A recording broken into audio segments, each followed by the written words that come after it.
legislators all came with bills with money on them. And that was fun too. But I think that it really shows what happens with the Tabor process. And most people voted for Tabor because they like the idea of citizens passing tax increases. And the sort of unknown effect of it was that it's that downward ratcheting effect, because we got so low and made so many cuts that we couldn't grow more than this amount out of it. So you can never get out of that hole. You can never get to where you were. And so this provider fee idea would really help us try to bridge that gap and start, you know, really restore the funding that was cut 5 years ago. Well, thank you guys. Oh, sorry, John. Go ahead. We still have questions. Let's go. I can represent myself. My name is John Fulton, and I have two announcements. We have a monthly coffee clutch that meets at Panera's on the third Wednesday of each month. Everybody is welcome. It's basically a gathering of Democrats to sit around and just talk about whatever. Sometimes politics, sometimes not. The other thing is more politically loaded comment, and that is that as one of those who has questions about fracking, and there are some of us in Arapahoe County who oppose it pretty strongly, I'm not aware of any real representation from the legislatures on behalf of those who hold this view. Now, maybe I'm uninformed, but I'm not aware of it. And if there is that faction out there, you need to be heard. Thank you. So here's what that faction has been doing in the legislature with the votes we've got. And then the question as to whether it's adequate or not is sort of another. So the coalition of people who've been concerned about this have been able to address, one is inspection. This state was very, very, very low and infrequent on the number of inspections that were happening, and you don't detect leaks, either air leaks or underground leaks, if you're not there to inspect it. Infrared cameras were a technology that came through one of the departments where you can see fugitive emissions that start to happen on that, and it is actually relatively fairly cost-effective technology, which is helping us detect what goes through there. I think you know that whether it's been working on increasing local control or whether it's working on setbacks, a number of us here have actually run legislation. It just doesn't mean that it passes. Right. So one of my concerns was, you know, as they were looking at setbacks, it's not just homes and schools and hospitals, but also to water supplies and to Superfund sites and to radioactive materials.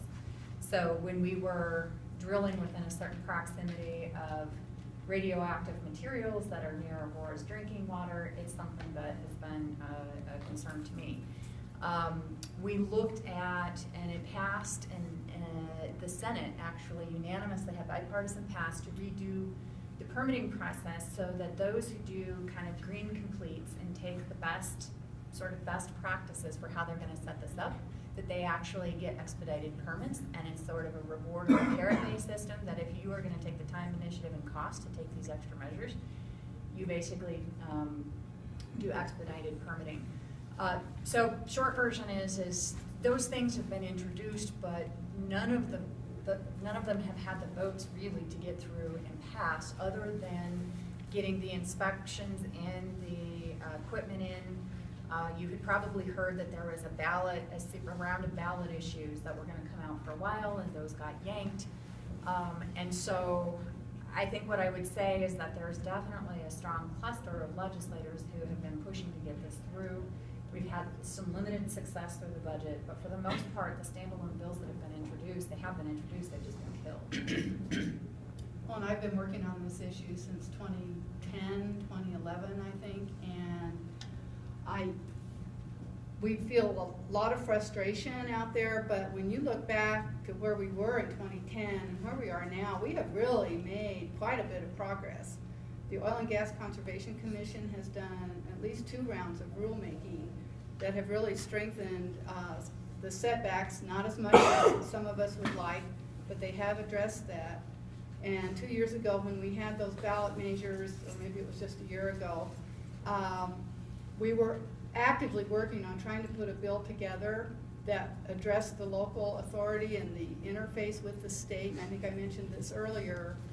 And that was at the same time that both the industry and the anti-fracking groups were bringing ballot measures. Well, they declared sort of a truce there. They pulled their ballot measures off the ballot. And the governor set up the task force of 21 people to look at these issues.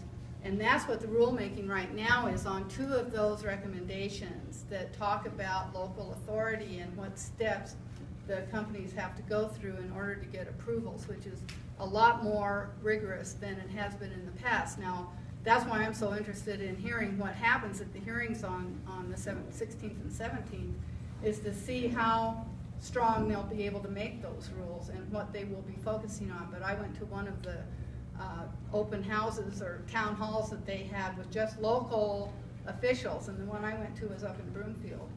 And so there were folks from Boulder, Longmont, Broomfield, Aurora, Brighton, and these are areas, you know, a couple of them have had their own bans, their own moratoriums. Some of those are working their way through court.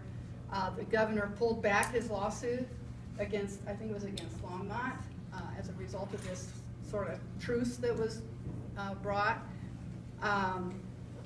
But they gave a lot of input to the commission on what they would like to see from a local government point of view. And one of their primary issues is zoning. Zoning is what local governments do. They do that every day.